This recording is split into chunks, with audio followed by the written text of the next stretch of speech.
Oi, eu sou a Daniela, pedagoga, orientadora educacional, quase psicomotricista na abordagem relacional.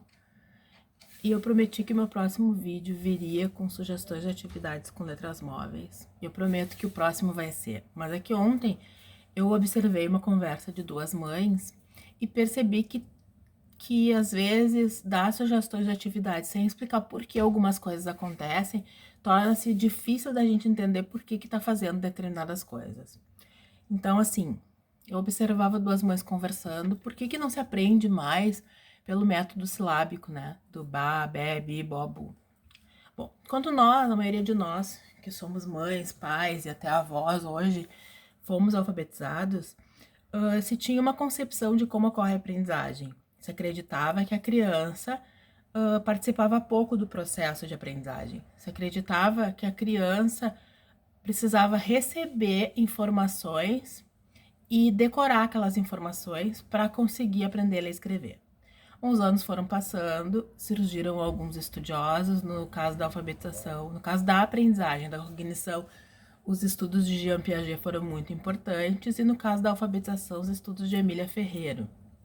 O Piaget observou que a criança ela é totalmente ativa no processo de aprendizagem. Então, o processo de aprendizagem, que antes tinha uma crença de que as crianças elas vinham com páginas em branco e nós imprimíamos sobre elas as aprendizagens, se tornou um método interacionista, uma crença interacionista, ou seja, a criança recebe informações, mas a criança interage com aquelas informações e a criança interage com o mundo. Aí eu vejo os pais perguntando, né? Como nós aprendemos? Bom, nós éramos crianças totalmente diferentes das crianças que nós temos hoje. Nós éramos crianças mais passivas, nós tínhamos menos informações ao nosso redor, e as crianças de hoje achariam e acham extremamente enfadonho se a gente tentar alfabetizá-las no método anterior. Não quer dizer que não se vá conseguir, até se vai, mas vai demorar bem mais. A criança, ela aprende interagindo com as coisas e construindo a sua aprendizagem. Por isso é tão importante fazer a criança prestar atenção, ajudar a criança a relacionar palavras, ou relacionar sons que sejam parecidos.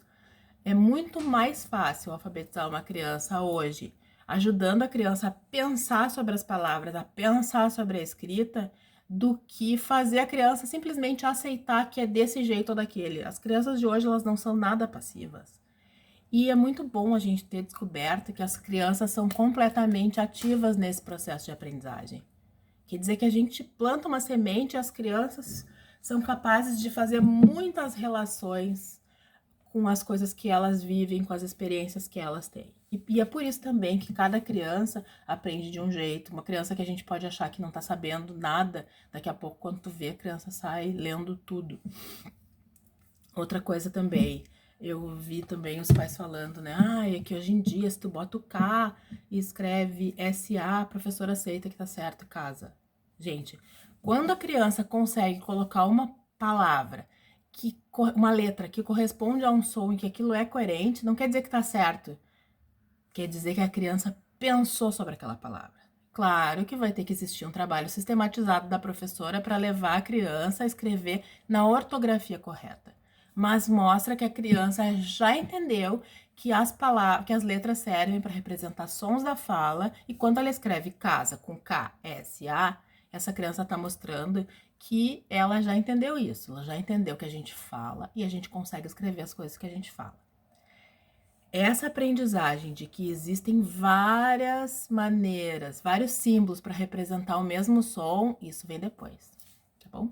Espero que eu tenha ajudado a esclarecer mais uma vez um pouquinho, e eu volto com a sugestão de atividades. É que eu não tô aqui com a minha caixinha de letras. Beijo, boa semana.